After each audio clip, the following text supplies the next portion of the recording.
Ladies and gentlemen, it's currently the 2nd of December and the World Championship has been going absolutely nuts. Also, the games are quite not, like some games I was watching like from the fourth round, fifth round, sixth round. Um, the games aren't quite interesting, but the results are, I mean, the games are interesting, but the results are the same going on. Now, already you got a mini spoiler, but if you are interested in analyzing the game with me, then yeah, you can watch the full video. It will be fun. And for those who are new to this channel, I would like to suggest, like I would like to tell you that Outpost Chess is a very amazing platform. You should make a new account. If you haven't made an account yet, there you can create an account, get verified there, and you can even earn money by playing online with 1v1 with them. So with the players online. So yeah, that's all. And now let's jump right into the game. So round four. Today is the rest day, by the way. So because of which I'm recording this video for round four, five, six, round four, five, and six. By the way, guys, on last Sunday, which is not Sunday, I guess Saturday. So day before yesterday, I went to Habitat Studios where Chess Base India has been doing the commentary. So on live, like you can literally watch them live doing commentary, and Tanya Sachdev was there. Samay Raina even came in between. Sagar Shah is there. Sahil Tikku, who is the lead content creator in not only chesscom India but also in his own channel Chess Assist. They were there. I was watching them live, and yeah, I mean, it was a very fun experience. It was my first time visiting there, so I had a great experience. I met them personally, and I was very surprised myself with Anya Sachdev and Sagar Shah. They both recognized me at first. They instantly recognized me as a great content creator, and they really like my Instagram stories and everything. So yeah. By the way, just give me a second.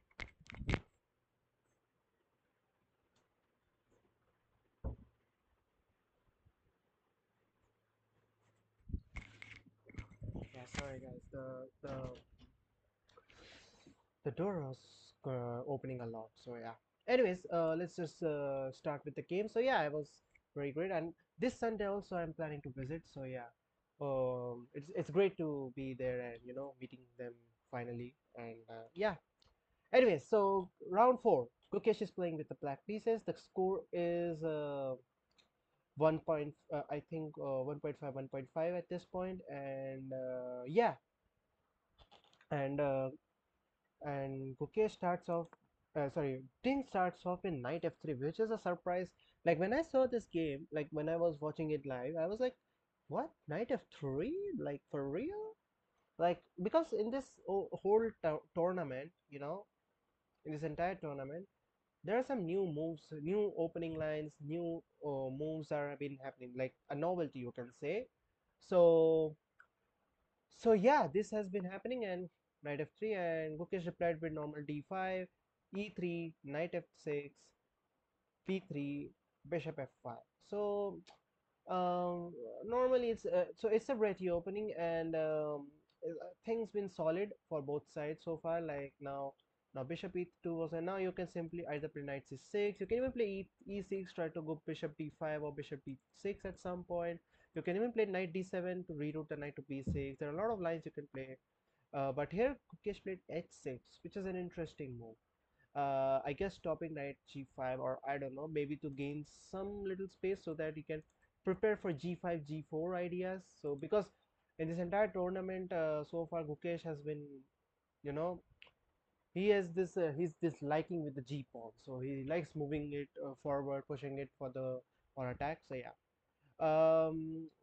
Ding here played bishop to a3. So let's say if e6 happens, then bishop takes and rook takes, or I guess king takes is more of an appropriate option, because I mean to make it safe. And also the thing is that White's simple idea is to break the castle, break castle. But yeah, so Gukesh here played knight bd7.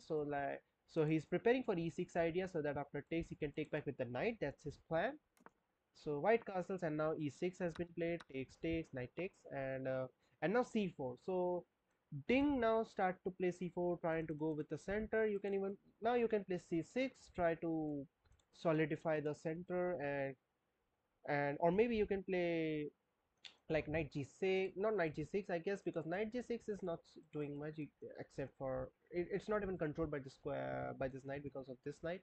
So maybe you could try to go knight d7 again and try to go with knight b6 ideas, which is what Gukesh did. Knight c3, and now Gukesh castled his king, and now takes, and now b4. So again, now, as Gukesh played h6, now Ding is like, okay, I will also play b4, and maybe you can even play c5. So, there are a lot of things you can do. You can play even b6, c5. There are a lot of ideas. You can play even queen e7, try to pressurize this pawn, even though it can be defended by a3 or maybe rook b1.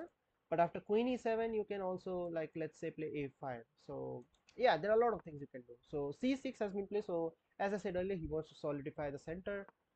Knight d4, and now bishop to h7. Now this bishop, now Gukesh wants to keep this bishop, and obviously it's a great idea. It's always having this control over this this whole diagonal. Queen to b4, and now knight to e5. Now here I guess what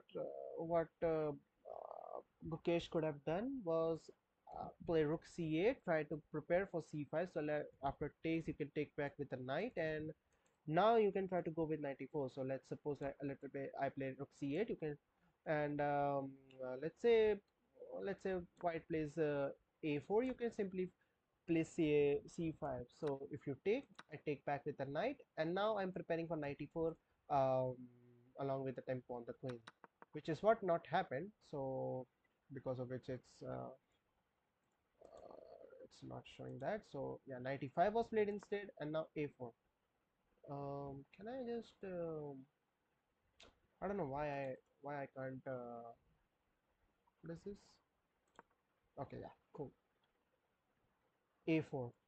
So rook c8 was played now, so he's now preparing for this c5 idea, a5, and now b6. So which is a very great move by, it's a very intuitive move by Gukesh, because now his plan is, if you take, I will take back.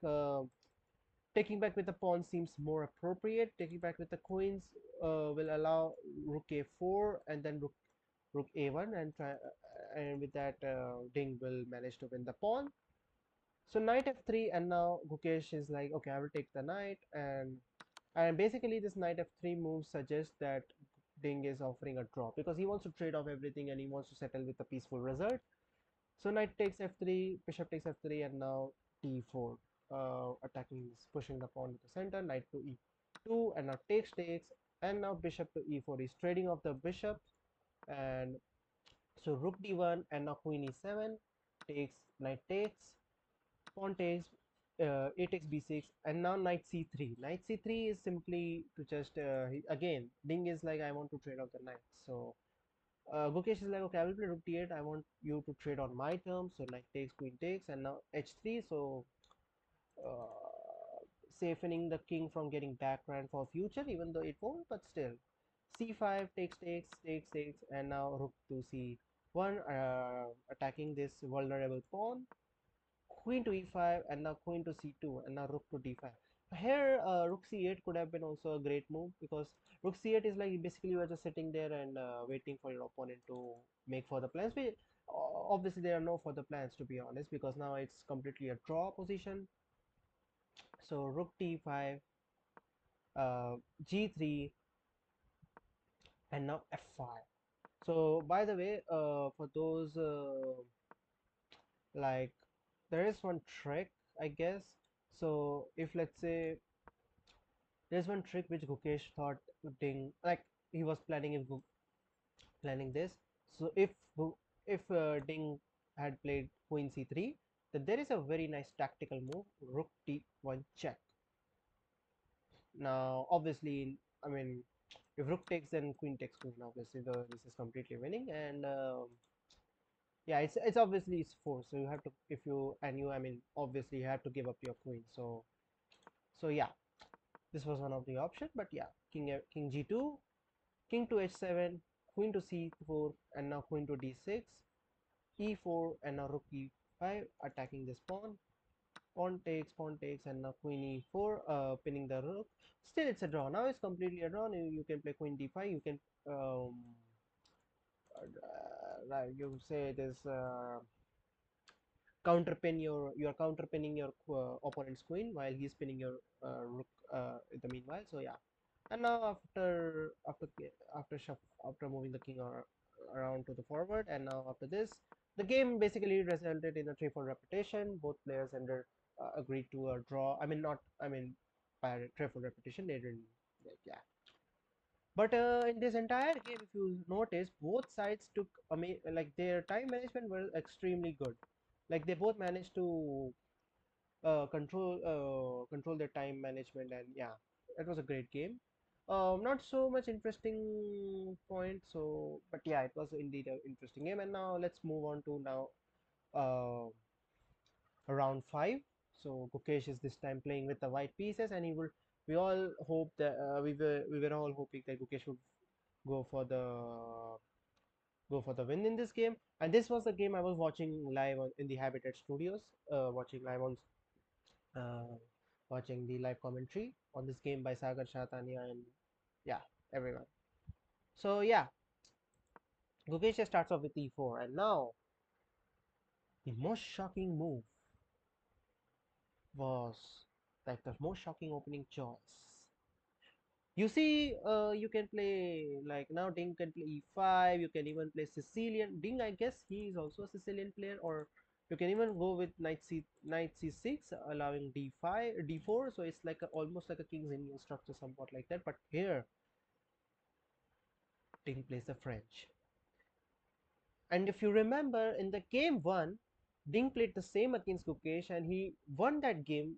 And like with a complete smooth play by him. And Ding is so confident about this French opening, which he has prepared especially for this World Championship, that he played this again. And Gukesh is like, okay, d4, d5, and the last time when they both played this opening, Gukesh played knight c3 and then knight e2, knight g3, and then knight f3.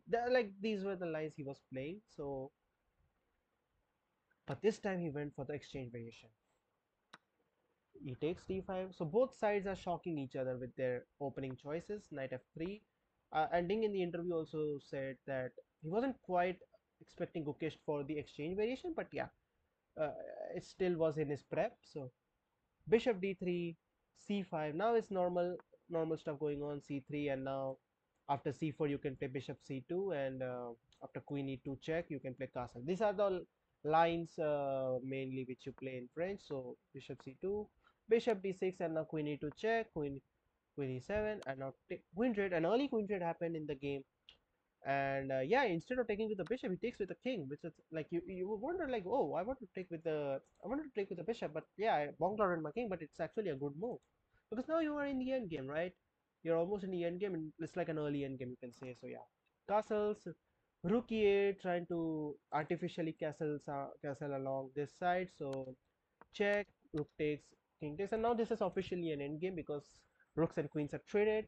Only one rook, knight, bishop, two bishops versus the same, and the pawns are of equal amount. So yeah, bishop g5, knight, and by the way, here, not at this point, after knight d2, here you see the time took by Ding 14 minutes, like 40 or 35 minutes, something like that, like on h6 move.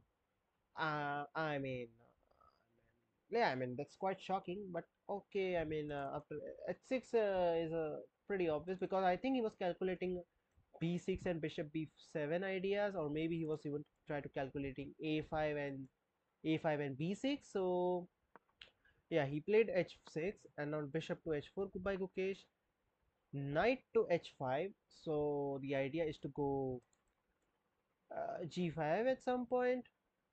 Rook e8, rook e1 check, king f8, and now here, when I was watching the live commentary, Sagar Shah was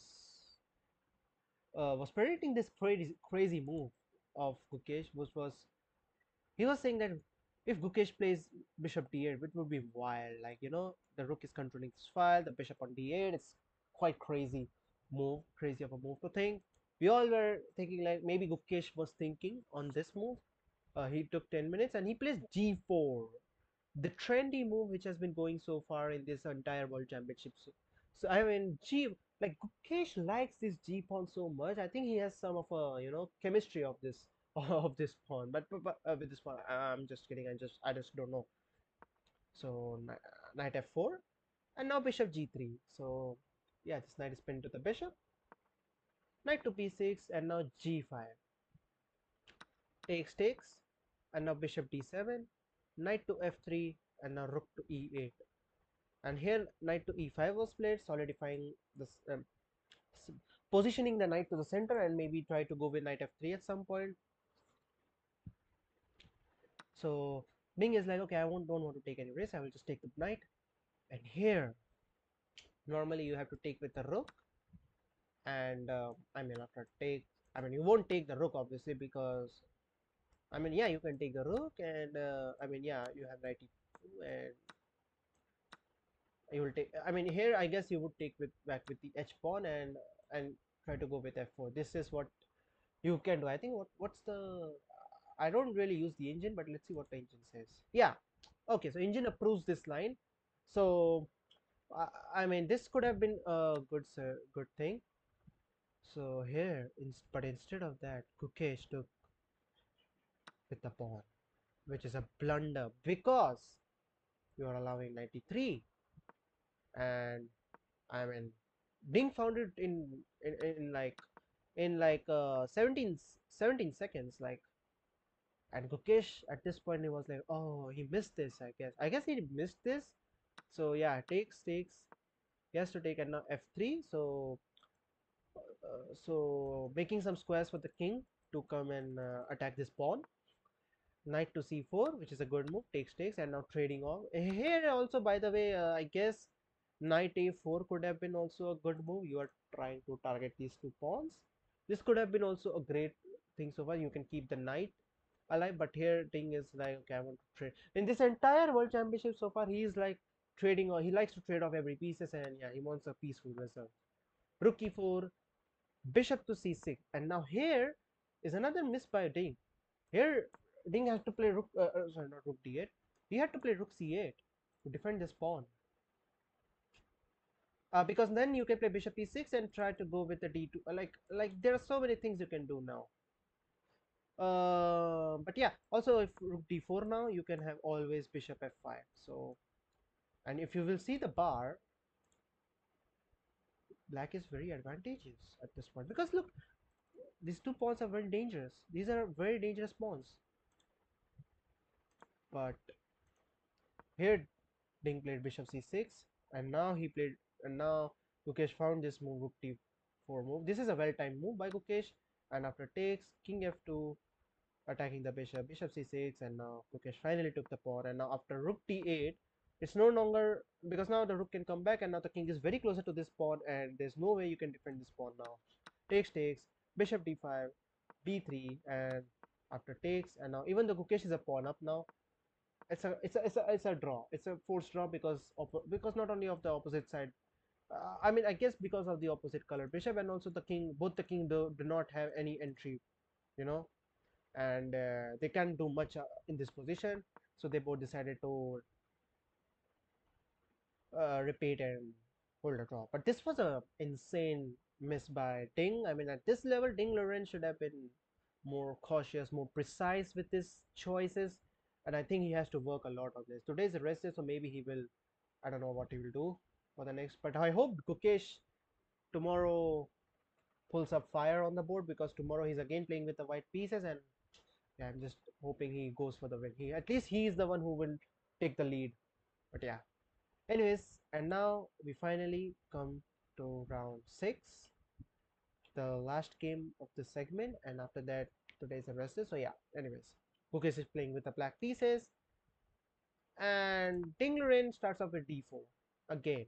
And now this time Gukesh is like, I'm going to play Ding's opening against him. So Ding is the King's Indian master. He likes to play the Indian game, King's Indian opening. He was like a genius playing this opening. He was like a expert. He liked to play this opening, but the Kukesh is like playing his own weapon against him, man. An insane game. And now this quickly turned into a London. Like Ding is like, I am going to play bishop f4 and now d5, and now this is a London system. Amazing, just amazing. We are seeing every openings in this game. Like obviously same opening was repeated, the French, but yeah, other than that, yeah. E3, E3, E6, knight F3, knight, and now C5. So this is now a complete London system. In London, you can play knight C3. You can even play B3 at some point, and also C5, C4 is also a very juicy opening, juicy move.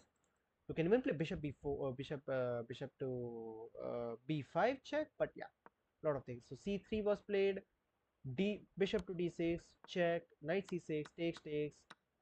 Both the bishops have been traded, and so far it's very solid position. Queen to a4, castles, and now queen to a3, trying to win this pawn, and now knight to e4, defending this pawn.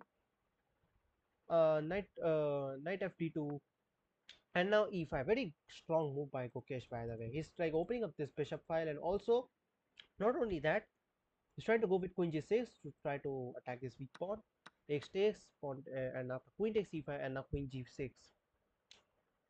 And now this pawn is and now if I mean this pawn is hanging, this pawn is hanging.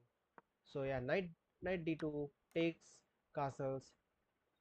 And here I guess Gukesh could have taken the pawn, could have taken the f2 pawn as well, but yeah, and I mean he took indeed. Sorry, I really can't remember some of the moves actually. Yesterday I watched the entire game and still, and now rook b8, very well timed move, because now the idea is to control this whole file. So yeah, knight c4, and defending this pawn, and now bishop to e6. The idea is to capture this knight and put pressure on this pawn.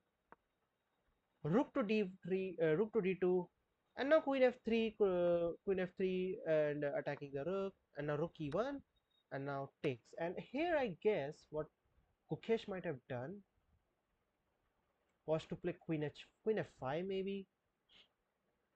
I guess queen f5 could have been a good move, but yeah, bishop takes knight, queen takes bishop, queen f5 is, and now queen takes c6. Now he won the.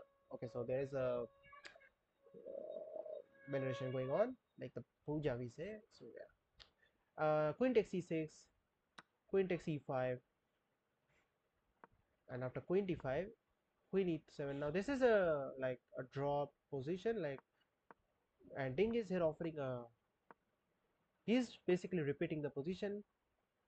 They've already repeated 2 times, but Gukesh, as he said in the interview, I like to play chess. As long as it takes, I really like to play chess for hours. So he decided to play queen h4. He didn't accept the repetition, and he is like, I'm going to play more chess. There's still happening something in my position. My rooks are very active. My rook has an open file. I can bring my rook to e8 or d8 at some point, or maybe rook c8, trying to take control over this file. So Ding is like, okay, I'll go with this plan, but now queen e5. It's still quite juicy enough. Queen h5. So queen g3, queen h5, trying to trade off the queens, but yeah, Gukesh is never going to accept the queen trade. Queen b5, rook to d4, trying to put pressure on this pawn, and now queen to e2. So rook d2 check, rook d2, and here I guess you could have given a check, I believe, but yeah, queen f3. Now Kukesh is like, I want to offer you a trade, because now after takes, I got a pass pawn, and I'm putting pressure on this e3 pawn. King c2, queen takes, pawn takes, and now f5. So this is a completely draw position, because now rook t7 is not a big trade, because now you have rook f7 always, and after you let's say you play rook t7, I play rook f7, takes there, takes there, but this, and yeah, I mean, this pawn endgame could be winning for. I mean, I don't know who. I think it's winning for black, I believe. Oh, it's winning for. It is good for white, because I guess because of this 3 versus uh, one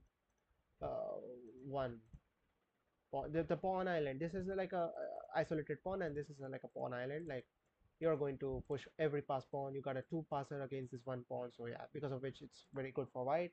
Even though black got a e passer, but still it's not enough.